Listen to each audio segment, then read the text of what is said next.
Hello વિદ્યાર્થી મિત્રો, એજ્યુટેકનો ચેનલની અંદર આપ સર્વ વિદ્યાર્થી મિત્રોનું હાર્દિક સ્વાગત છે. વિદ્યાર્થી મિત્રો, આજે આપણે ધોરણ 10ની અંદર ઇંગ્લિશ અને ઇંગ્લિશની અંદર સેકન્ડ લેંગ્વેજ એની અંદર unit 6 I love you teacher એના વિશે આપણે અભ્યાસ કરીશું. તો કે આ જે આપણું યુનિટ છે એ યુનિટની અંદર કહેવાય છે હેલન કેલર અને મિસ સુલિવાન. તો કે ટીચર અને એક વિદ્યાર્થી આ બંનેનો જે પ્રેમ એના વિશેની વાત કરવામાં આવી છે. પ્રેમ એટલે શું, શેના વિશે, કયો પ્રેમ? તો કે અહીંયા જે કંઈ વાત છે કે જે કહેવાય છે કે હેલન કેલર એ પોતે કહેવાય છે જન્મથી અંધ અને કહેવાય છે ડીપ એટલે બહેરું. જોઈ નથી શકતું જે વિદ્યાર્થી છે, જે છોકરી છે જોઈ નથી શકતી અને સાંભળી પણ નથી શકતી. એવા વિદ્યાર્થીને જ્યારે કહેવાય છે મિસ સુલિવાન એ એને એજ્યુકેટ કરે છે, એને શિક્ષણ આપે છે, ભણાવે છે. અને અંતે કહેવાય છે કે જે મિસ સુલિવાન છે એ મિસ સુલિવાન આ પોતે હેલન કેલરના જે એજ્યુકેશનની અંદર પોતે એટલું ધ્યાન આપે છે અને અંતે જ્યારે મિસ સુલિવાન છે એની આંખો પણ જતી રહે છે. એની જે આંખોની જોવાની જે ક્ષમતા છે એ ઓછી થતી જાય છે. અને આ ક્ષમતા ઓછી થતી જાય છે તો કે એ પોતાની જાત ઉપર ધ્યાન નથી આપતી અને ધ્યાન કોના ઉપર આપે છે? તો કે હેલન કેલર ઉપર ધ્યાન આપે છે. અને કહેવાય છે કે અંતે મિસ સુલિવાન છે પોતે અંધ બની જાય છે. તો કે આ જે મિસ સુલિવાન છે પોતાને જાત છે એનો ત્યાગ કરી અને એની સ્ટુડન્ટ હેલન કેલર છે એના ઉપર ધ્યાન આપે છે. તો કે આ વિદ્યાર્થી અને જે ટીચર છે એના વચ્ચેનો જે પ્રેમ છે, તો કે આ પ્રેમ વિશેની વાત આપણને આ યુનિટની અંદર કરવામાં આવી છે. તો કે એની અંદર આપણે ડિટેલની અંદર અભ્યાસ કરીએ.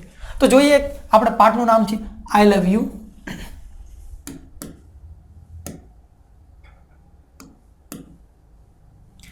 આઈ લવ યુ ટીચર, હું તને ચાહું છું.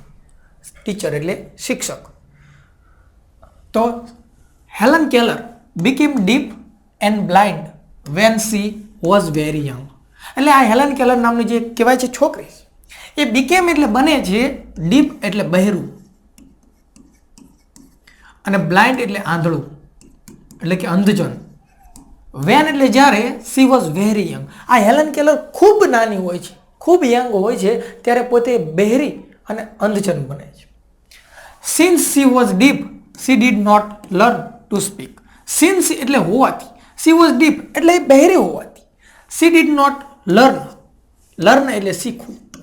બહેરી હોય છે એના કારણે એ ડીડ નોટ લર્ન એટલે શીખી શકતી નથી. ટુ સ્પીક એટલે બોલવાનું, બોલવાનું શીખી શકતી નથી. તમને એમ થાય કે બહેરાને અને બોલવા સાથે શું લેવા દેવા? તો વિદ્યાર્થી મિત્રો અહીંયા લેવા દેવા છે. જે વ્યક્તિ જોઈ નથી શકતું અને જે વ્યક્તિ સાંભળી નથી શકતું તો એ કઈ રીતે બોલે? કે મમ્મી પાપા, આ જે નાનું બાળક છે, મમ્મી પાપા કોઈ પણ શબ્દ બોલે છે તો એ બાળક છે ને ક્યારેક એ શબ્દ બીજા પાસેથી સાંભળે છે અને ત્યારે એ બોલતા શીખે છે. તો આ વ્યક્તિ જોઈ પણ નથી શકતું અને સાંભળી પણ નથી શકતું તો એ કોઈ શબ્દ ક્યારેય મમ્મી પાપા ભાઈ બહેન કોઈ શબ્દ સાંભળ્યો જ નથી તો એ બોલતા કઈ રીતે શીખે? કે કઈ વસ્તુ છે એને શું કહેવાય, એનું નામ શું છે? એટલા માટે અહીંયા આ ટીચર છે છતાં એને શીખવાડે છે. સો હર પેરેન્ટ્સ વેર એક્સ્ટ્રીમલી વરીડ. એટલે આ હેલન કેલર છે એ બહેરી હોય છે, અંધ હોય છે અને એ શીખી શકતી નથી બોલવાનું. તો એના સો એટલે તેથી એના પેરેન્ટ્સ, એના માતા પિતા છે ને એ એક્સ્ટ્રીમલી એટલે કે ખરેખર વરાઇડ એટલે ચિંતામાં હોય છે, ખૂબ ચિંતામાં હોય છે. Then they found miss Sullivan. અને ધ્યાન એટલે પછી, તે એટલે કે એના પેરેન્ટ છે, માતા પિતા છે, એ ફાઉન્ડ એટલે ફાઇન્ડનું ભૂતકાળ, એ ફાઉન્ડ એટલે શોધે છે મિસ સુલિવાન. મિસ સુલિવાનને ગોતે છે અને બને છે શું? તો કે એ ટીચર હોય છે. મિસ સુલિવાન કોણ હોય છે? એક ટીચર હોય છે અને એ ટીચર કે જે અંધ વ્યક્તિ હોય ને એને ભણાવે છે. Teacher for the deep and blind. એટલે આ ટીચર કોના માટે હોય છે? તો કે ડીપ એટલે બહેરા અને બ્લાઇન્ડ એટલે અંધ હોય ને એના માટેના teacher. That change Helen's life. અને શું થાય છે? તો કે એ વ્યક્તિ છે ને એ ચેન્જ એટલે બદલી નાખે છે હેલન્સની લાઈફ અને એના કારણે હેલન છે એની લાઈફ બદલાઈ જાય છે. Here is an account of the turning point in her life. Here એટલે અહીંયા, એકાઉન્ટ ઓફ એટલે કે ના કારણે, એકાઉન્ટ ઓફ એટલે શું? તો કે એના કારણે, ટર્નિંગ એટલે કે બદલાવ આવે છે કોના? હેલનના લાઈફમાં. આ એકાઉન્ટ ઓફ એટલે કે ના કારણે, કોના કારણે? તો કે મિસ સુલિવાન છે એ મિસ સુલિવાનના કારણે કહેવાય છે એના જીવનની અંદર બદલાવ આવે છે, આખો ટર્નિંગ પોઈન્ટ આવે છે. હર અવન વર્ડ્સ એટલે અવન એટલે પોતાના અને વર્ડ્સ એટલે શબ્દો. તો કે અહીંયા જે હેલન છે એ પોતાના શબ્દોની અંદર જણાવે છે કે આ મારા ટીચર છે, એ મારા ટીચરના કારણે મારા જીવનની અંદર આખો ટર્નિંગ પોઈન્ટ આવ્યો. I still remember that morning of the year 1887. I still એટલે હજુ સુધી અને રિમેમ્બર એટલે યાદ છે.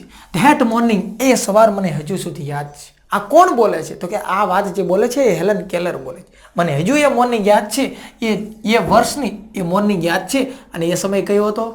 1887 એટલે કે 1887. I was just 7 years of age એટલે કે I was just હું હતી 7 એટલે કે 7 વર્ષની એ સમયે અને એજ એટલે મારી ઉંમર હતી અને ધ્યાન એટલે પછી તો કે my teacher Ann Sullivan came to our house. ધ્યાન એટલે પછી જે મારા ટીચર છે એન સુલિવાન છે એ કેમ એટલે કે આવ્યા ટુ અવર હાઉસ અમારા ઘરે આવે છે. મારી ઉંમર કેટલી હતી? તો કે એ સમયે 7 વર્ષની મારી ઉંમર હતી અને એ સમયે મારા ટીચર જે સુલિવાન છે એ મારા ઘરે આવે છે. અને ધેટ ડે એ દિવસે next day C lead me in to her room. Next day એટલે બીજા દિવસે શું થાય છે? તો કે આ મારા જે ટીચર છે ને એ લેડ એટલે દોરીને લઈ જવું, દોરી જવું, આંગળી પકડીને લઈ જાય એટલે કે તે મારા ટીચર છે મને દોરીને લઈ જાય છે. ઇનટુ એટલે અંદર, હર રૂમ એટલે તેણીના રૂમની અંદર મને લઈ જાય છે. એન્ડ ગેવ મી અ ડોલ અને ગેવ એટલે આપ, ગીવનું ભૂતકાળ, મી ડોલ અને ડોલ એટલે શું? તો કે ઢીંગલી. મને શું કરે છે? તો કે ઢીંગલી આપે છે. આઈ played with it for a while. I played એટલે હું રમી, વિથ એટલે એની સાથે. કોની સાથે? તો કે આ ઢીંગલી સાથે. ફોર અ વાઇલ, વાઇલ એટલે થોડા સમય માટે, થોડા સમય માટે હું આ ઢીંગલી તેની સાથે રમું છું. જો વિચાર તો કરો, આ ટીચર એને જે શીખવવાની એની કળા, એની રીત કેવી અદ્ભુત પ્રકારની એની રીત. Then miss Sullivan made some finger movement on my palm. ધ્યાન એટલે પછી આ જે મિસ સુલિવાન છે એ મેડ એટલે બનાવે છે, મેકનું ભૂતકાળ મેડ બનાવે છે. શું બનાવે છે? સમ એટલે થોડી અને ફિંગર મૂવમેન્ટ એટલે કે આંગળીની મૂવમેન્ટ, હલનચલન. આમ આંગળીની હલનચલન એવી મૂવમેન્ટ છે એના ટીચર છે એ બનાવે છે. અને ક્યાં બનાવે છે? ઓન એટલે ઉપર, માય પામ, પામ એટલે હથેળી. મારી હથેળી છે એ હથેળી ઉપર મારા ટીચર છે એ શું કરે છે? થોડીક મૂવમેન્ટ કરે છે. પહેલાં શું કર્યું હતું કે એને એની રૂમની અંદર લઈ જાય છે, એના હાથમાં ઢીંગલી આપે છે. એટલે પહેલાં એનું જે જીવન છે એ રમતની અંદર ફેરવી દે છે, રમતમાં લાવી દે છે. અને ત્યારબાદ એની આંગળીઓની મૂવમેન્ટ દ્વારા એના હાથની અંદર જે સ્પેલિંગ, જે ઉચ્ચાર કરશે એ પણ એક ઢીંગલીનો થશે અને એને સમજાવે છે કે આ તારા હાથમાં જે છે ને એ એક ઢીંગલી છે, ડોલ છે.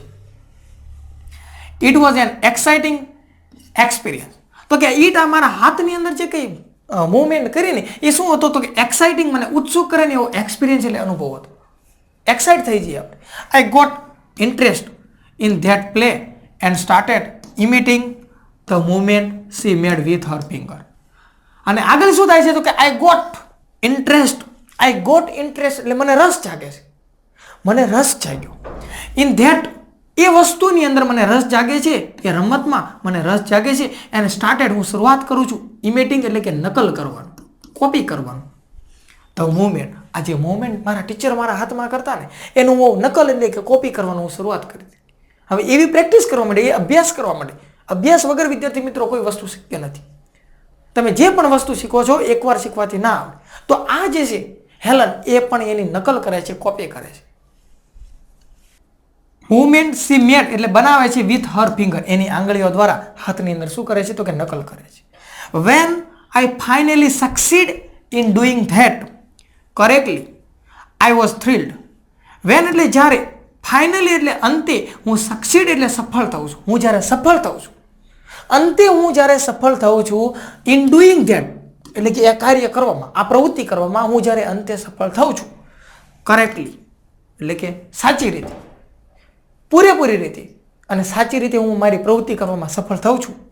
તો કે આઈ વોઝ થ્રિલ્ડ એટલે મને કહેવાય એક પ્રકારનો આમ શરીરની અંદર એક રોમાંચ ઊભો થાય, ધ્રુજારી આવે, મજા આવે. તો કે એને એક પ્રકારનો રોમાંચ ઊભો થાય છે. અને આઈ ડીડ નોટ નો, હું જાણતી નથી ધેટ, હું એ વસ્તુ જાણતી નથી કે આઈ વોઝ સ્પેલિંગ, હું સ્પેલિંગ કરી રહી હતી. આઈ વોઝ સ્પેલિંગ એટલે હું સ્પેલિંગ કરી રહી હતી. DOLL એટલે કે ડોલ એટલે ઢીંગલી. જ્યારે સક્સીડ થાય છે તો એને નવાઈ લાગે છે. અને એને પોતે ખબર નથી કે હું આજે કાર્ય કરી રહી છું, હું જે જોડણી કરી રહી છું એ તો હું ડોલનો સ્પેલિંગ લખી રહી છું. Some days later we were walking in our garden.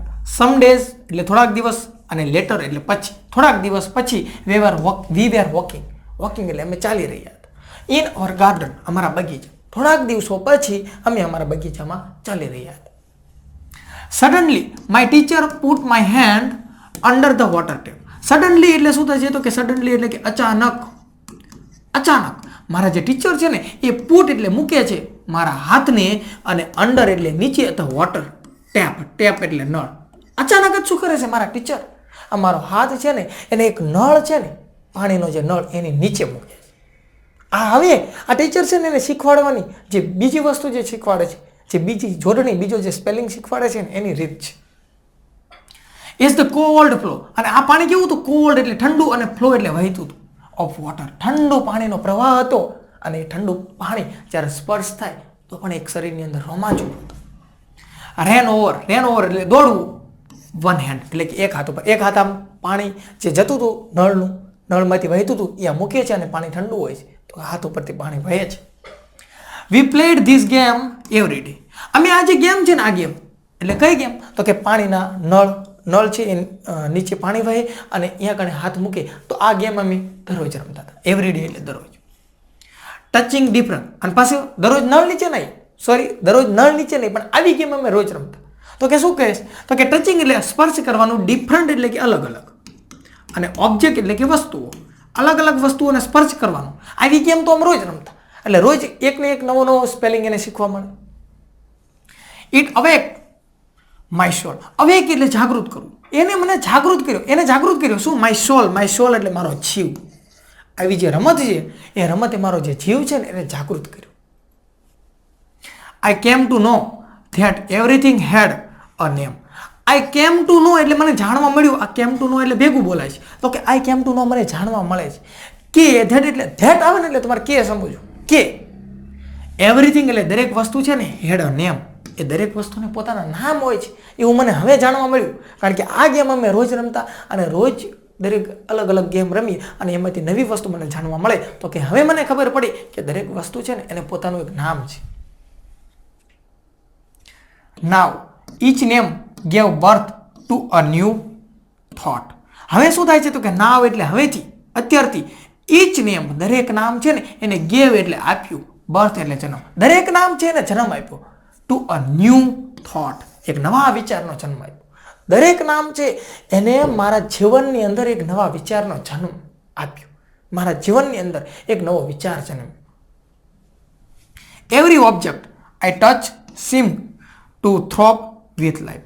Every એટલે કે દરેક જે ઓબ્જેક્ટ વસ્તુ છે આઈ ટચ, દરેક વસ્તુ છે હું ટચ કરતી, અને સીમ એટલે કે લાગતું હતું ટુ થ્રોબ વિથ લાઈફ. થ્રોબ એક કહેવાય રોમાંચ ઊભો થાય અને લાઈફ એટલે જીવનની અંદર એક નવો રોમાંચ ઊભો થતો. જેવી દરરોજ હું નવી વસ્તુને અડું તો કે મારા જીવનની અંદર એક નવો રોમાંચ ઊભો થતો હતો, મારી લાઈફ એની અંદર રોમાંચ ઊભો થતો હતો. I was connected with the world thought through all the words. એટલે મને હવે મારા જીવનની અંદર રોમાંચ ઊભો થતો અને આઈ વોઝ કનેક્ટેડ મારું જોડાણ થતું જતું with the world એટલે આખા વિશ્વની સાથે મારું જોડાણ થતું જતું. થ્રુ એટલે દ્વારા, all the words એટલે શબ્દો, બધા જ શબ્દો દ્વારા આખા વિશ્વ સાથે મારું જોડાણ થતું જતું હતું. કારણ કે નવી વસ્તુ રોજ નવું શીખવા મળે અને એ દરેક નવી વસ્તુ દ્વારા વિશ્વની સાથે આખા વિશ્વની દરેક વસ્તુ છે એના નામ એને જાણવા મળ્યા. તો કે એટલા માટે એ કહે છે કે હવે કહેવાય કે મારું જોડાણ છે એક વિશ્વની સાથે થતું અને એક નવા શબ્દો દ્વારા.